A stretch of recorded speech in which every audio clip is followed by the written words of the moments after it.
The Kinaaldá is a rite-of-way passage for young women who have come of age, meaning they've reached their menstruation. It's a practice that has been done for ever, it seems like.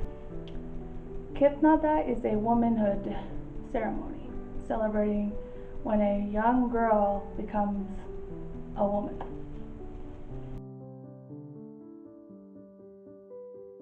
Okay, so you pull all your stuff together, and then on the first day, a medicine man will come by and sort of kick things off with a prayer and songs. The first day is the day that the Kinaaldá gets her hair tied, and that's one of the biggest steps, I guess, involved in the Kinaaldá is making sure that the Kinaaldā's hair is tied, and whoever's there is there, and they help out with activities associated with the medicine man being there. Depending on if he brings people with him or not, then you have to feed them. So the medicine man comes, he ties the hair, he sings his songs, he does the prayer, and the mother and her helpers, or whoever's there to act as the mentor for the Kinaaldá during the event, dresses the Kinaaldá. She puts on her first outfit for the event, and then she gets taken outside while the medicine man sings and prays, and she gets stretched out in front of everybody, and that usually takes place in front of the Hogan. And then after her first stretch, she does her first run, where she runs to the east, turns around clockwise, runs back to the Hogan, and then that sort of ends that first event. And then that first day is also the day that the hole gets dug for the cake. Typically it's you have to, in addition to finding a medicine man, you find somebody who's known as the cake maker. She's the person, or he in recent times is the person who sort of gives direction on how the cake will be built and what's all needed in order to make the cake. So either him or her and their helpers will dig the hole, or the Kinaaldá's family members will dig the hole, and it's usually the men who do that. So they dig a big hole, however big they want the cake to be, and then they build a fire inside that pit, and that fire has to be kept going for the duration of the Kinaaldá, the next 4 days. So all day, all night for the next 4 days, that fire gets lit and is kept going. They tie their hair up, they get them ready, they run every morning for those 7 days. And then they start the fire, they start the cooking, they start the process of the cakes, the process of the ceremony itself. They get their medicine man, the whole preparation. And then the second and third day is pretty much just taking care of whoever comes around to visit and give words of encouragement to the Kinaaldá. And the fire is still kept going, and the Kinaaldá does a run to the east in the morning and in the evenings, and sometimes around noon. Zoe and Miley both did that. They ran in the morning, at noon, and in the evening. So they run to the east, and during each run, they run a little bit farther than the run that they did before. So by the end of the Kinaaldá, they will have run the farthest they could run. And then on the third night is when the all-night singing takes place, and that's when the medicine man comes back with his helpers, and they sing and pray all night, and the Kinaaldá has to sit up all night. And whoever wants to participate in that sits up in the Hogan too and stays up all night with the Kinaaldá. And the following morning is when the Kinaaldá gets to wash her hair. So there's a prayer and a song done during that whole period where she washes her hair in a basket. And then she gets dressed again and then runs to the east again for her final run. And after the run, the cake is cut out, and they kind of let it sit out so that it cools down enough for it to be picked up by hand, because that cake is really hot. It's been in the ground all night, sitting in a pit that's been heated for 4 days. So at the ground all the way around the cake, it gets really hot. So after the cake gets cut out, then everybody kind of goes into the hogan and gets passed, gets sort of like a goodie bag, depending on the type of things that were dropped off by the people who came by to visit the Kinaaldá.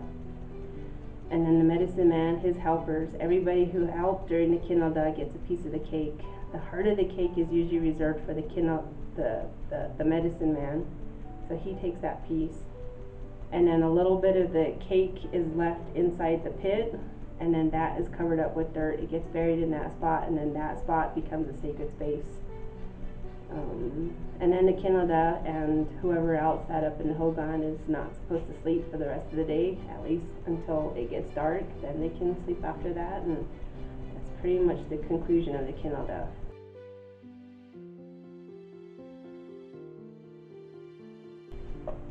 I think it's a great experience. I would like. I don't think it's necessary. No, I didn't grow up traditional. Like my sister didn't go through a Kinaaldá, so this